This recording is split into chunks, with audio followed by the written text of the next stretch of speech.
যে বিষয়গুলোর সাথে কোনোদিন কোনো বাহাস করে কোনোভাবে কোনো মাঠে ময়দানে প্রকাশ্যে গোপনে কোনোদিন আপোষ হবে না, সে বিষয়গুলো বলছি। একটা হলো, আপনি আল্লাহকে বলেছেন সাকার, আমরা মনে করি নিরাকার। কোনোভাবেই এই বিষয়ে আপনারা হলেন মুজাসসিমা, তার মানে আল্লাহর দেহ আপনারা সাব্যস্ত করেন। আমরা আল্লাহকে বলি নিরাকার, আর আপনারা আল্লাহকে আকার বলেন। কাজে এটা কোনোদিন এক বৈঠকে কিভাবে আপনি কিয়ামত পর্যন্ত এটা সমাধান হবে না আপনাদের সাথে। হয়তো তওবা করে আপনাদের আসতে হবে, আর নাহলে যেমন আছেন তেমনই থাকবেন। তিনি কিন্তু একটা কথা বলেছেন যে আল্লাহ নিরাকার, এটা কিন্তু ঠিক না। আল্লাহ নিরাকার নন।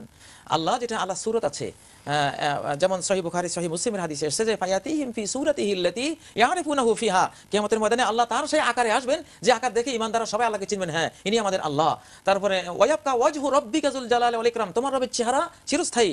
তারপরে ফা ইন্নাকা বিআয়ুনিনা, তুমি হে মুসা বা হে মুহাম্মদ হে নূহ, তুমি তো আমার চোখের সামনেই বিরাজিত আছো। ইয়াদুল্লাহি ফাওকা আইদিহিম, আল্লাহর হাত তাদের হাতের উপর রয়েছে। কোরআনে কারিমে আল্লাহর হাত, আল্লাহর পা, আল্লাহর চক্ষু, আল্লাহর চেহারা সবই এসেছে। তো এগুলো তো নিরাকার পক্ষের কোনো কথা না। নিরাকার এটাও একটা হিন্দুবাদী কথা। আল্লাহর সিফাতের ক্ষেত্রে কোথাও কোরআন সুন্নাহ নিরাকার শব্দ নেই। তো তবে যেটা কোরআনে কারিমের 42 নম্বর সূরা আশ-শুরার 11 নম্বর আয়াতে একেবারে ক্লিয়ার বলা হয়েছে, লাইসা কামিসলিহি শাই, আল্লাহর তো আকার আছে, কিন্তু সেই আকার বিশ্ব সৃষ্টির কোনো কিছুর সাথে মিল খাবে না। আল্লাহ এমন এক আকারের অধিকারী যে আকার শুধু তারই, নিরুপম, অদ্বিতীয়, বেমিসাল, উপমাহীন এক আকারের তিনি মালিক। এটা তারই জন্য শোভনীয়, তারই সাথে খাস। আল্লাহর আকার আমাদের মতো নয়। আল্লাহর হাত আছে, সেই হাত আমাদের হাতের মতো নয়। এইভাবে আল্লাহকে বিশ্বাস করতে হবে যে আল্লাহ আল্লাহরই মতো। হ্যাঁ, আল্লাহর আকার আল্লাহরই মতো। জি জি। এজন্য যারা বলবে যে আল্লাহর শরীর আছে, এমন আল্লাহকে একটি চিত্রতে চিত্রায়িত করে যে আল্লাহ এমন, ওদেরকে বলা হয় আল ফিরকাল মুজাসসামা, তারা আল্লাহর শরীর বানায়। আল্লাহর হাত আছে, আল্লাহর পা আছে, আল্লাহর চোখ আছে, আল্লাহর কান আছে, এগুলো হাদিস কোরআন দিয়ে সাব্যস্ত, কিন্তু এটাকে আকৃতি দেয়া যাবে না। আপনি এটা বলতে পারবেন না যে আমাদের মতো, অমুকের মতো, তমুকের মতো। আল্লাহর হাত কিসের মতো? মানুষের হাতের মতো, বাদুরের হাতের মতো, অমুক প্রাণীর হাতের মতো। এটা হচ্ছে ফিরকায়ে মুজাসসামার বক্তব্য। আল্লাহর সাথে তাসবিহ দেয়া যাবে না যে আল্লাহ এরকম। আল্লাহ তাআলাকে আমরা দেখবো কিয়ামতের দিন, জান্নাতে মানুষ আল্লাহকে দেখবে। কোরআনে আল্লাহ তাআলা বলছেন যে সেদিন কিছু চেহারা থাকবে উজ্জ্বল, উজুহু ইয়াওমাইদিন নাযিরা ইলা রাব্বিহা নাযিরা। আল্লাহ বলেন কিছু চেহারা থাকবে খুব উজ্জ্বল, কারণ সেদিন তারা নিজের চোখে আল্লাহকে দেখবে। সুবহানাল্লাহ। আল্লাহ রাসূল বলেন ইন্নাকুম সাতারাউনা রাব্বাকুম কামা তারাউনাল কামারা লাইলাতাল বদর ওয়ালা তাদাহুনা ওয়ালা তাদাম্মুনা, যে তোমরা নিশ্চয় তোমাদের প্রভুকে জান্নাতে দেখতে পাবে যেমনই ভাবে তোমরা আকাশের চাঁদকে দেখো। ঠিক পূর্ণিমার রাতে কোনো ঠাসাঠাসি ভিড়াভিড়ি ঠেলাঠেলি করা লাগে না, নিজের জায়গায় দাঁড়ায় যেমন তুমি আকাশের চাঁদ দেখতে পাও, আল্লাহকে জান্নাতে এমন ভাবে দেখবে। সুবহানাল্লাহ। কিন্তু তখন কি আল্লাহর বডি হবে, আকৃতি হবে? আমরা কিচ্ছু জানি না।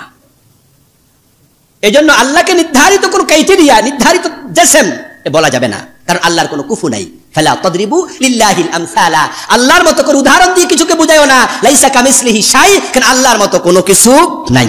আর আকার আছে, লাইসা কামিসলিহি শাইউন, সৃষ্টির কোনো কিছুর মতো না। এখন আরেক শেখ বলেছে আল্লাহর আকার আছে, বলা যাবে না। কোরআন হাদিসের আলোকে আপনার মতামত কি জানাবেন? সুবহানাল্লাহ। ভাই, আপনি নিজে একটা সিদ্ধান্ত দিয়ে দিচ্ছেন কেন? আল্লাহর আকার আছে এই কথাটা আল্লাহ বলে দেয়নি। আল্লাহ তাআলা বলেছেন লাইসা কামিসলিহি শাইউন ওয়া হুয়াস সামিউল বাসির। আল্লাহ আকার আছে নাই কোনোটাই বলেনি। আকার শব্দের অর্থ হচ্ছে আঁক দিয়ে দিয়ে যেটা লেখা হয়। আপনি কি আল্লাহর এরকম কিছু করতে পারবেন? আল্লাহর এরকম কোনো যেটাকে আপনাকে সরাসরি চিত্র আপনি আঁকতে পারবেন না, এটা এই জাতীয় শব্দ ব্যবহার করা জায়েজ নাই। মনে রাখবেন এটার নামই হচ্ছে, এটাকে বলা হয় আলফাজ মুজমালা বা সংক্ষিপ্ত কোনো শব্দ যা ব্যাখ্যার দাবি করে। এরকম শব্দ শরীয়ত দৃষ্টিতে শেখ হুসাইন ইবনে তাইমিয়া রাহমাতুল্লাহ আলাইহি সবার আগে বলে দিয়েছেন যে কোনো কিছু আল্লাহর জন্য এমন কোনো শব্দ সাব্যস্ত করা যাবে না যেই শব্দটি আল্লাহর জন্য আল্লাহ ব্যবহার করেননি, মুহাম্মদ রাসূলুল্লাহ সাল্লাল্লাহু আলাইহি ওয়াসাল্লাম ব্যবহার করেননি। আকার শব্দটির আরবি আপনি ব্যবহার করতে পারেন না, এই জন্য আকার শব্দটির আরবি আমরা সাধারণত শেকেল করে থাকি। আল্লাহ তাআলা তার শেকেল, ইতাশাক্কাল এই জাতীয় কোনো শব্দ ব্যবহার করেননি। সূরা শব্দটি হাদিসে আসছে, সূরার অর্থ শেকেল নয়। যারা এই নিয়ে বিভ্রান্তি তৈরি করতেন তারা ভুল করছেন। আল্লাহ তাআলাকে তার বলুন সরাসরি বাংলা ভাষায় সূরা শব্দের ব্যবহার হয়, আপনি সেটা বলেন আল্লাহ সূরত আছে, কি সূরত আমরা জানি না, কিন্তু শেকেল বলতে পারবেন না। শেকেল এই জন্য বলতে পারবেন না কারণ শেকেল কোরআনে কারিমে আল্লাহ বলেনি, রাসূল সাল্লাল্লাহু আলাইহি ওয়াসাল্লাম হাদিসেও সেটা বলেনি, এই জন্য শেকেল ব্যবহার ব্যবহার করা যাবে না। আমরা শেকেল শব্দ ব্যবহার না করে বলবো আল্লাহ তাআলার গুণাগুণ আছে, তার তিনি যা যা বলেছেন সবই সত্য। তিনি বলেছেন তার হাত আছে, তার পা আছে, তার চোখ আছে, তিনি বলেছেন, এবং তিনি যা যা বলেছেন তা তিনি দয়া করেন, তিনি হাসেন, তিনি কখনো আশ্চর্য হন। এটা হাদিসে আসছে, যেভাবে হাদিসে আসছে সিফাতুল্লাহ আল ওয়ারিদা ফিল কিতাব ওয়াস সুন্নাহ, একটা কিতাব আছে কোরআন এবং সুন্নাহয় আল্লাহ তাআলার যে সমস্ত সিফাত এসেছে সেগুলি আপনি পড়তে পারেন, অথবা আপনি পড়তে পারেন যে উসুলুল ঈমান গ্রন্থে আল্লাহ তাআলার যে সমস্ত সিফাত বর্ণিত সেগুলি দেখতে পারেন। আল্লাহ তাআলার সিফাত যেগুলি এসেছে সেগুলি স্বীকার করতে হবে, সেগুলো অর্থ স্বীকার করতে হবে, কিন্তু আকার শব্দটি কোনো আরবি সিফাতের কোনো অনুবাদ নয়, এই জন্য সেটা ব্যবহার করা যাবে না। যদি অনুবাদ হতো সেটা আমরা ব্যবহার করতাম। এই জন্য আকার, আল্লাহ তাআলা আকার, সাকার, নিরাকার কোনোটাই ব্যবহার করা যাবে না। আল্লাহ তাআলার তার জন্য যা ব্যবহার করেন তাই ব্যবহার করতে হবে। শেখ যা বলেছেন তা সত্য বলেছেন, আমি জানি না কোন শেখ বলেছেন, যদি সত্য তিনি সত্য কথাটি বলেছেন যে আল্লাহর জন্য কখনো তিনি সাকার বলে মানুষের সাথে মিলিয়ে দিবেন না, আর তিনি আকার বলে নাই, নিরাকার বলে নাস্তি নিরাকার কোনোটাই বলবেন না। আমরা বলবো যে আল্লাহ তাআলা তিনি যেমন তার যেমন অস্তিত্ব আছে তিনি বলেছেন, এবং তার নফস তিনি সত্তা আছে, তেমনিভাবে তার গুণাগুণও আছে। সেই গুণাগুণগুলি কোরআন এবং সুন্নাহ বেসড। কোরআন এবং সুন্নাহ যে সমস্ত গুণাগুণ সেগুলি স্বীকার করতে হবে। এর বাইরে নিজের বানিয়ে নিজে কোনো শব্দ বানিয়ে আল্লাহর জন্য যেমন নাম হিসেবে ব্যবহার করতে পারি না, তেমনিভাবে আল্লাহর জন্য কোনো সিফাত হিসেবে কোনো কিছু বানিয়ে ব্যবহার করতে পারবো না। এই জন্য দুটি জিনিস থেকে আমাদের দূরে থাকতে হবে। মনে রাখবেন যে আপনার মনের ভিতরে একটা জিনিস আছে বলেই সেটা শুদ্ধ হতে হবে এরকম নয়, বরং মনে রাখবেন কোরআন এবং সুন্নাহর কাছে নিজেকে সমর্পণ করতে হবে। কোরআন এবং সুন্নাহতে যেহেতু শব্দটি ব্যবহৃত হয়নি, সেটা কোনো আরবি শব্দের অনুবাদও নয়, সেজন্য তা থেকে দূরে থাকতে হবে। আমার মনে হয় বিষয়টি আপনার কাছে স্পষ্ট।